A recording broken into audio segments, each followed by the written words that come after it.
I have to deliver a warning. This episode discusses political deepfakes, synthetic voices, and digital manipulation. It is not my typical opening for my podcast, but this conversation requires extra clarity.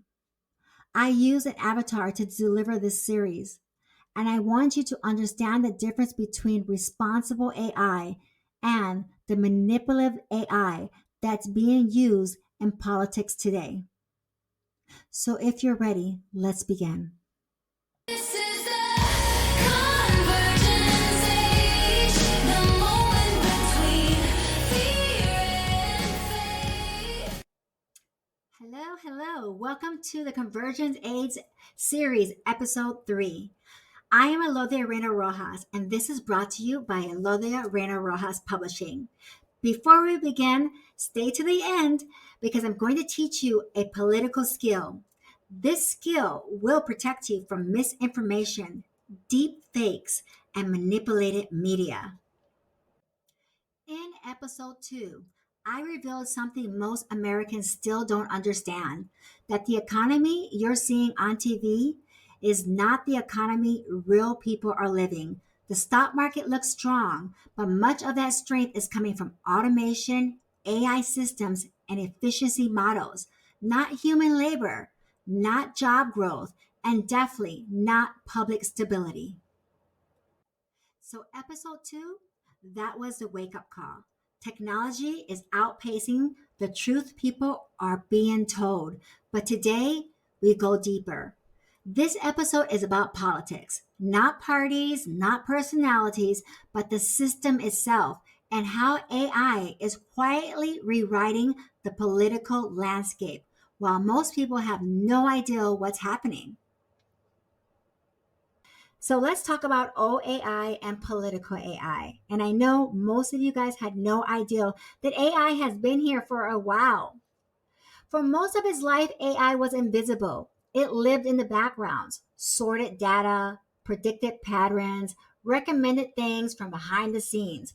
It wasn't emotional. It wasn't persuasive. It wasn't political. It was math. Then the world crossed a line. AI stopped calculating and started creating. It learned to write speeches with a tone. It learned to mimic human language with emotion. It learned to create faces that don't exist and voices that sound so real. Entire populations can be fooled. That shift changed AI from a silent tool into a political weapon. Because the moment AI could imitate a person, truth became editable and reality became something you can manufacture. Systems that once organized information can now reshape a message before you even see it. And that is not theory. That is where we are right now. So, to understand the political power of AI, you cannot start in the United States. You have to look at the rest of the world because they saw it coming long before we did. Look at China. They didn't treat AI as entertainment, they treated it as national strategy. They poured billions into state backed systems, built entire districts around data centers, and trained their population to recognize synthetic media before it became a threat. They prepared their people because they planned to lead. Let's look at India, a nation of over a billion voices. They face political deepfakes in real time. Their election commission had to issue national warnings and launch public education campaigns after manipulated videos became influencing speech, sentiment, and even voting behavior. They didn't ignore the danger, they confronted it. And Europe, they built the strongest guardrail in the world, the AI Act, which forced transparency, labeled deepfakes, and holds creators accountable when synthetic content is used politically. They decided their citizens deserved protection before the damage arrived. Then there's America. The country with the most powerful AI tools on earth and one of the least prepared populations in the world. Now, some states are trying to regulate political deepfakes, but others are fighting those regulations in court. There is no unified strategy, no coordinated education, no national plan to prepare the public for the world they're already living in. And that leaves millions of Americans vulnerable to the simplest form of digital manipulation. You can dominate technology and still have the easiest population to influence if no one is teaching you how technology actually works. Now, let's talk about real political manipulation and what has already happened. Not prediction, not theory, but real events affecting real elections around the world. We've seen AI clone voices of political leaders, calling voters and telling them to stay home. Perfect tone, perfect cadence, perfect manipulation. People believed it because it sounded exactly like the real person. We've seen deep fake videos of presidents and prime ministers endorsing candidates they've never even met. Whole governments had to step in because the public couldn't tell what was real anymore. We've seen linked recordings made entirely by AI, designed to trigger outrage, divide communities, and distract the public from actual issues happening behind the scenes. India experienced a political deepfake so convincing. It forced an emergency national alert. People were reacting emotionally to something that never even happened. And in the United States, AI generated robocalls using a cloned political voice tried to influence a turnout in a primary. And many people didn't even realize it wasn't real. This is not a mistake. This is a test run. If they can clone a president's voice, they can clone yours. If they can rewrite what a leader said, they can rewrite your memory of the moment. If they can synthesize a scandal out of the air, they can alter the direction of communities, of states, of entire elections. This is not politics as we once knew it.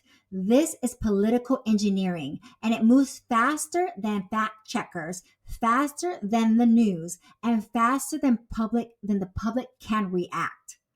That's why awareness matters now, because once the line between truth and fabrication disappears, the people with the best tools, not the best argument, will shape the narrative. So, why are Americans such an easy target? Let's be honest about something most people won't say out loud. Americans are not unintelligent, Americans are unprepared.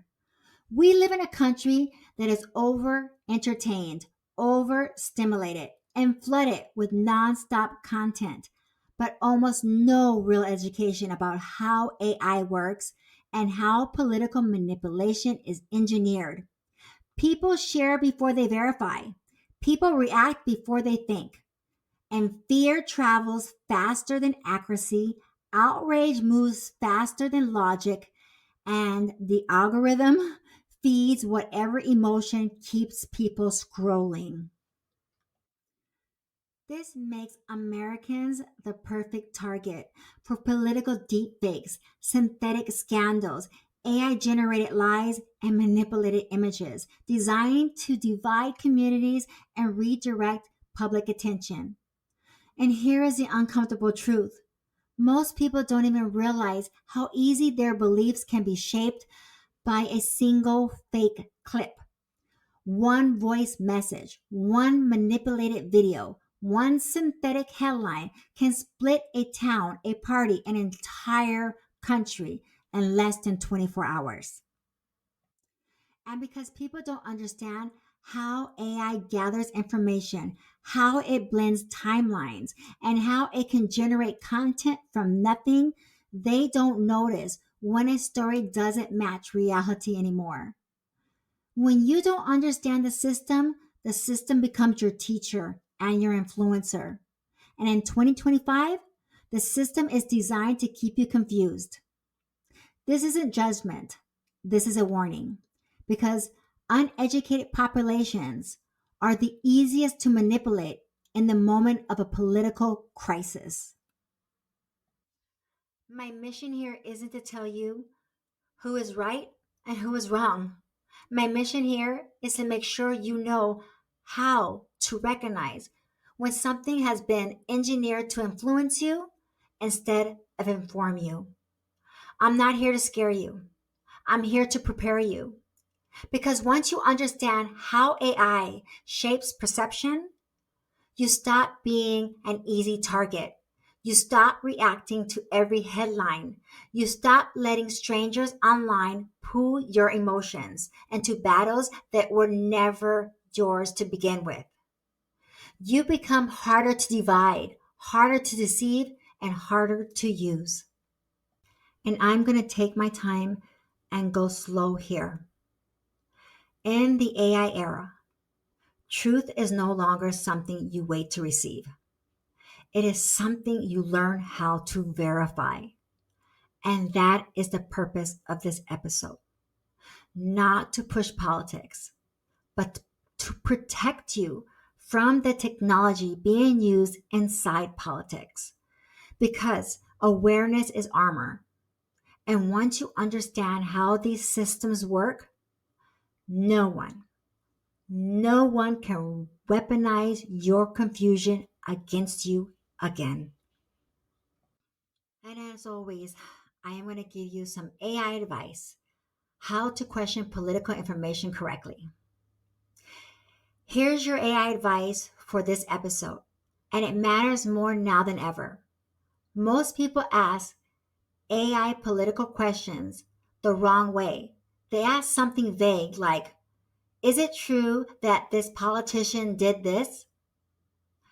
That question is too shallow, too open, too easy for misinformation to slip through. AI will try to help, but it won't know the date, it won't know the contents, and it won't know which version of the story you're talking about. So, here is a correct way to ask a political question in the AI era. Today is November, whatever date it is, 2025. Pull information only from credible news sources as of this date. Explain whether the political claim has been verified, denied, or manipulated. List sources and cross check them. That one detail, the date, changes everything. Without it, AI can grab older articles, outdated scandals, and recycled misinformation that has nothing to do with what is happening right now. Date lock your question. Ask for verification. Ask for sources and always compare the answer across more than one AI system. This is how you protect yourself from deep fakes, from synthetic scandals, and from political lies engineered to divide you. In a world where reality can be edited, your question is your protection. Your awareness is your shield. Your mind is the only thing they cannot rewrite. And before we close, here's what's coming next. And this one's important. Episode 4 takes us into the subject most Americans are not prepared for, and that's energy. AI can't run without it. Quantum can't advance without it. Your future depends on it. China saw this years ago and built the world's fastest renewable expansion. Europe strengthened its grid. India scaled aggressively. And the United States, the global leader in AI models, is still trying to power a new technology era with old era grids. People aren't being told the truth about this shift. So, episode 4 will explain the global energy race, what's real, what's misinformation, and why energy, not oil, is the new power of the world. You're going to need that episode. See you there.